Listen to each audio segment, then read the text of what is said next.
Liam Carter stood outside the old downtown diner, the soft neon glow bouncing off the raindrop-speckled windows. He took a breath, adjusting the collar of his faded flannel shirt. His twins, Ellie and Max, tugged at his hands, their small fingers wrapped tightly around his. To them it was just a night out with daddy milkshakes, crayons, maybe a surprise dessert. But for Liam it was something much more.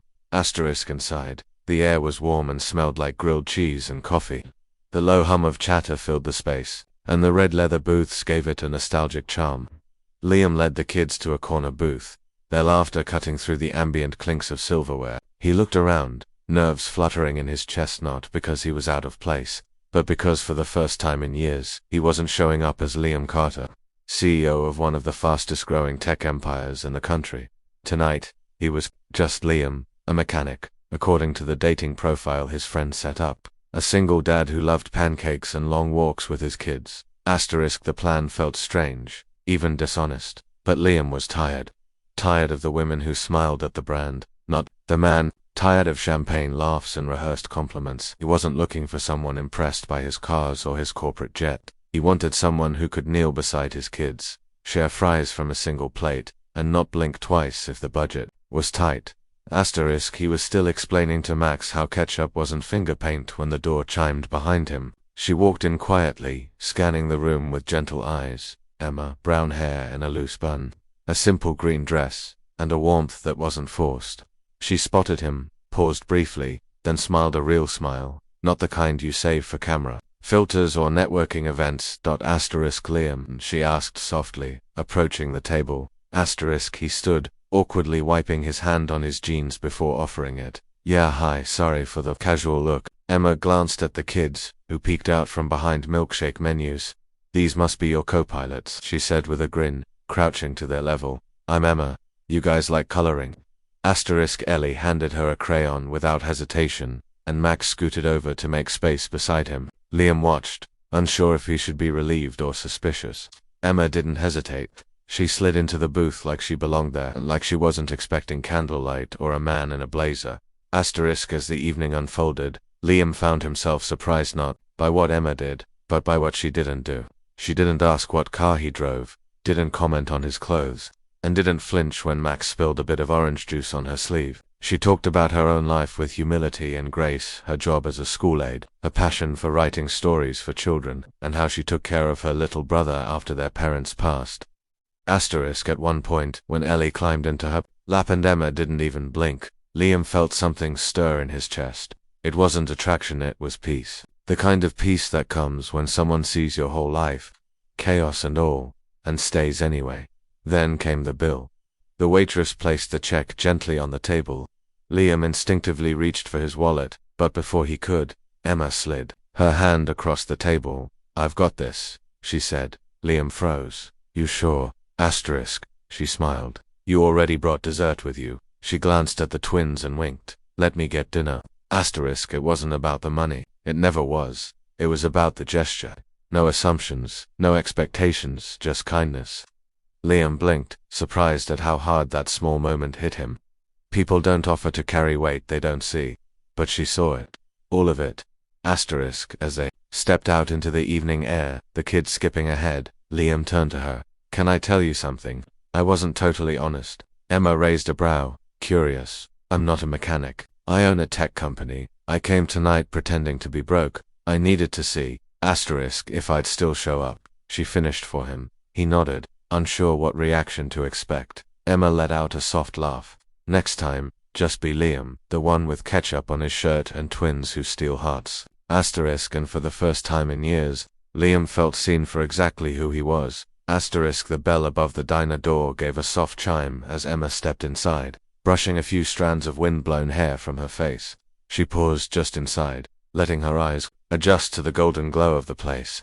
Vinyl booths, clinking cutlery, the soft hum of jazz playing from an old jukebox in the corner. It was nothing like the trendy spots her friends always chose. But there was something honest about it, comfortable, like a place you went when you didn't want to pretend. Her eyes scanned the booths, landing on the one in the far corner, a man with kind eyes, a crooked smile, and two small children beside him. That had to be Liam. He didn't look anything like the photo on the dating app there. He was in a baseball cap leaning on a truck, the sunlight casting shadows over his face. Now he looked slightly nervous, a bit unsure. His shirt was wrinkled, his jeans faded, but the way he leaned into his children when they whispered in his ear told her everything she needed to know. She walked toward the booth with quiet confidence, her steps steady, her smile soft. Liam, she asked, stopping beside the table. He stood, clearly a bit flustered, and extended his hand. Yeah, hi Emma. She nodded, then turned her attention to the two small faces peeking at her from behind the giant plastic menus. And who do we have here? She asked, kneeling without hesitation, right there in her dress. I'm Emma. I like dinosaurs, pancakes, and I've been told I do a mean duck impression. Max giggled, and Ellie tilted her head curiously. Do it, she dared. Emma straightened her back and gave her most dramatic duck quack flapping her arms for full effect. Both kids burst into laughter. Liam blinked. He hadn't even had a chance to introduce them yet, and here she was, down at eye level, making them laugh, not missing a beat. She hadn't even asked why he brought his kids along. No awkward glances, no tight smile that said she was just being polite, just warmth. Unfiltered, genuine warmth. Can I sit with you guys? Emma asked, standing up again. Ellie scooted over without a word and patted the seat beside her. You can sit here. Liam chuckled. Well, looks like you passed the toughest test. Emma smiled and slid into the booth, settling beside Ellie while Max stayed glued to Liam's side. They opened the menus again, but this time Emma read it aloud like a storybook, adding dramatic flair to the descriptions. Ew, the double-decker grilled cheese... sounds dangerously delicious. What do you think? As the waitress came over to take their orders, Liam found himself quiet, just watching how Emma gently asked the kids about their favorite colors, how she laughed without hesitation when Ellie said she wanted to be a pizza scientist, how she leaned in when Max whispered something about wanting to build a rocket ship. There was no judgment in her eyes, not about the kids, not about him, not about the diner or the old booth seat that creaked when she shifted.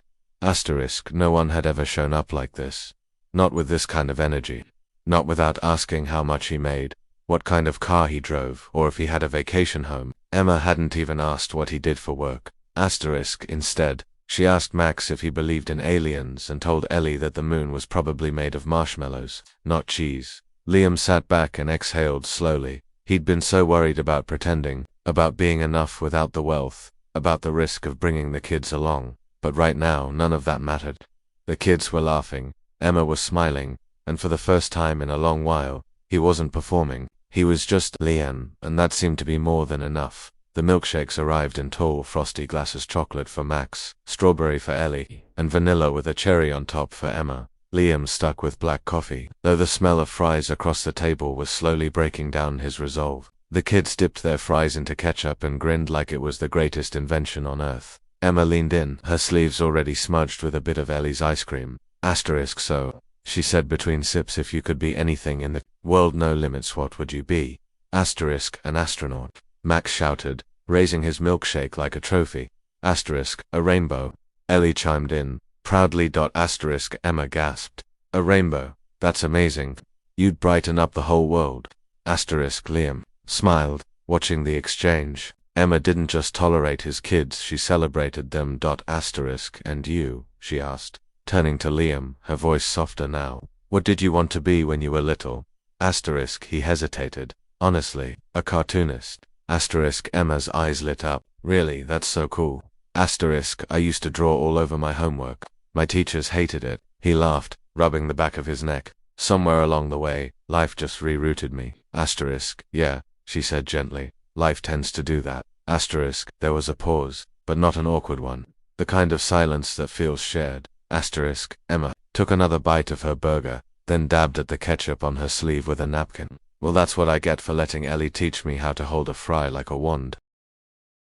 Liam chuckled. You didn't have to humor them. Emma looked at him, genuinely surprised. I didn't humor them. I liked it. Her tone wasn't defensive, just honest. Then, in a quiet moment between bites and sips, Emma spoke again, this time more thoughtfully. I work 2 jobs, she said.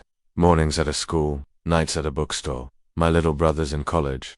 Engineering major. Our parents passed when we were teenagers. So, it's just been us. He's smart. Way smarter than me. I just want to give him a chance.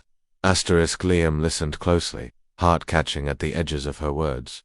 No bitterness, no self-pity, just purpose. That's incredible, he said softly. That you're doing all that for him. Emma smiled, wiping chocolate from Max's lip with a napkin like it was second nature. Family's worth it. Always. And in that moment, something shifted inside. Liam, he had spent years in rooms filled with billion-dollar contracts and people who measured worth by LinkedIn profiles. Yet here, in a red vinyl booth with ketchup-stained sleeves and milkshake mustaches, he felt more grounded than he had in a decade. She didn't know who he was, not really. And still, she was open, real, generous, not just with her words, but with her presence. He found himself talking more than he planned. About the kids, about how hard it was trying to fill both parent roles, about the fears he never said out loud that he was doing it all wrong, that he wasn't enough for them. Emma didn't interrupt, she didn't tee off her cliched advice, she just listened, and somehow that made all the difference. By the time the kids were yawning and leaning against his arms, Liam had forgotten he was pretending, forgotten the layers he usually wore to protect his name, his money, his heart. For the first time in years, he didn't feel like a man holding up a mask. He felt seen, and more than that he felt understood. And it all started over fries and milkshakes, with a woman who didn't care about who he was on paper, only who he was at the table. The evening had melted into something effortless like a storybook, chapter Liam never knew he needed. The diner buzzed around them in a quiet hum, plates clinking, coffee brewing, the soft jazz still playing like the soundtrack of a perfect, unexpected night. Max was dozing against his arm, a paper crown from the kids' menu slipping down his forehead. Ellie sat curled next to Emma, who gently traced her fingers along a crayon drawing of a rainbow spaceship they had designed together. Liam hadn't looked at his phone once. For a man constantly buried in alerts and schedules, that alone was a miracle.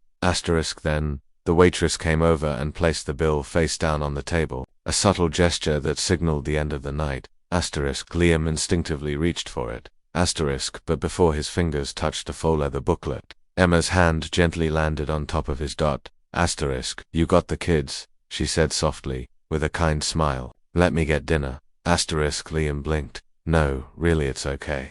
I got it. I know, she said, her voice still light, still calm. But I want to. She didn't say it to prove anything. There was no power move, no hesitation, no look that suggested she was doing it for appearances. It was genuine an offer, made from care, not obligation. Liam froze for a second longer than he meant to. He couldn't remember the last time someone had offered to pay for him. Not just dinner, but anything. Every date, every meeting, every charity event, he was always the one expected to take care of the bill. It came with the territory of being Liam Carter, and most people were perfectly fine with that, expected it, even, but Emma hadn't seen a price tag when she looked at him. She hadn't calculated anything. She just saw a man who brought his kids to dinner, and wanted to help carry the moment. And in that single, quiet act her hand over his, her words simple and clear, something cracked open inside him. It wasn't about the $42 tab or the milkshakes or the fries. It was about being seen, not for his money, not for his company, not even for the kids he was raising, but for the person sitting at that booth. For Liam, his throat tightened slightly, unexpected, emotion rising. He wasn't used to this, a kind of care that asked for nothing in return, a kind of giving that didn't come with strings. He looked at her then, not through the lens of suspicion or the layers of guarded doubt he always carried, but with clarity, with heart. She didn't flinch when she met his eyes. You really don't have to, he said, voice softer now. I know, she replied, smiling. That's why I want to.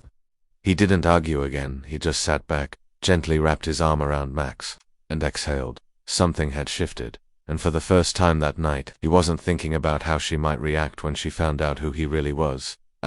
Because, somehow he already knew, it wouldn't change a thing. The diner door swung open behind them, the soft bell giving one last chime as the four of them stepped into the cool night air. The sky was clear, stars scattered across it like someone had tossed glitter onto black velvet.